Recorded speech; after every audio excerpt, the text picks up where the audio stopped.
ئۆپراسیۆنی کۆنتڕۆڵکردنەوەی مووسڵ پێی نایە هەفتەی سێەمەوە و پێشمەرگە و هێزە عێراقیەکان بە هاوکاری فڕۆکەکانی هاوپەیمانان بەردەوامن لە کۆنتڕۆڵکردنەوەی شارۆچکە و گوندەکانی ناوچەکە و تەنیا چەند کیلۆمەترێکیان ماوە بگەنە سەنتەری شاری مووسڵ. فەرماندەیی گشتی هێزە چەکدارەکانی هەرێم لە ڕاگەیەنراوێکدا ئاماژەی بەوە کردووە لە 30 ئۆکتۆبەردا هێزەکانی پێشمەرگە 6 گوندیان لە ڕۆژهەڵاتی مووسڵ بە ناوەکانی فازیلیە، کێڤرۆک، خەرابێت، قەبر ئیسحاقیان کۆنتڕۆڵ کردوێتەوە. لە ڕاگەیەنراوەکەدا ئاماژە بەوە کراوە لە سەرەتای دەستپێکردنی ئۆپراسیۆنی مووسڵەوە لە 17 ئۆکتۆبەرەوە لە باکوور و ڕۆژهەڵاتی مووسڵ 26 گوند و زیاتر لە 500 کیلۆمەتر چوارگۆشەیان کۆنتڕۆڵ کردوێتەوە.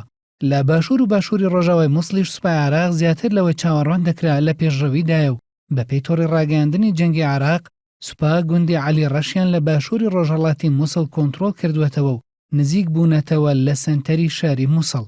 هاوکات حەژی شعبی دوای یەک ڕۆژ لە دەستپێکردنی ئۆپراسیۆنی کۆنتڕۆڵکردنەوەی قەزای تەلعفەر کە دەکەوێتە ڕۆژ ئاوای مووسڵ ڕاگەیاند هێزەکانیان بەرەو پێش چوون و گوندی ئەل-ئەمینیان لە باشووری ڕۆژاوای مووسڵ کۆنتڕۆڵ کردوێتەوە. حەیدەر عەبادی سەرۆکوەزیرانی عێراقیش سەبارەت بە ئۆپراسیۆنی مووسڵ لە وتەیەکدا کە کەناڵی فەرمی حکوومەت بڵاوی کردوێتەوە ڕەتی کردەوە ئۆپراسیۆنی کۆنتڕۆڵکردنەوەی مووسڵ بە مەبەستی توندوتۆڵکردنی ئاسایشی ئەو ناوچانەی کۆنتڕۆڵ کراونەتەوە وەستا بێت.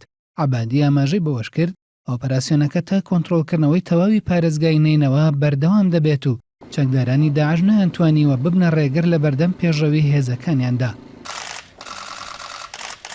تورکیاش کە مووسڵ و پارێزگای نینەوە بە بەشێک لە ئاسایشی نەتەوەی خۆی دەزانێت و لە ئێستادا هێزێکی لە نزیک باشیک جێگیر کردووە داوای بەشداریکردنی لە ئۆپراسیۆنی مووسڵ دەکات.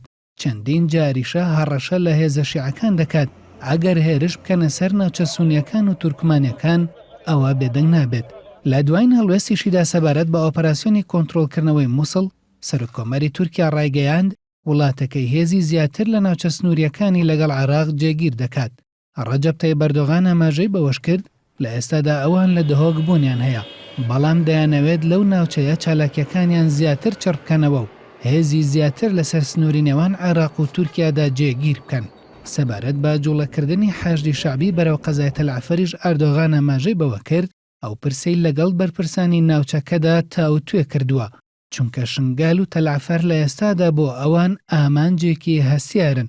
وتیشی ئەگەر حەشدی شعبی لە تەلعفەر هاوڵاتیان ئازار بدات و بیان ترسێنێت وەڵامێکی دیکەیان دەبێت.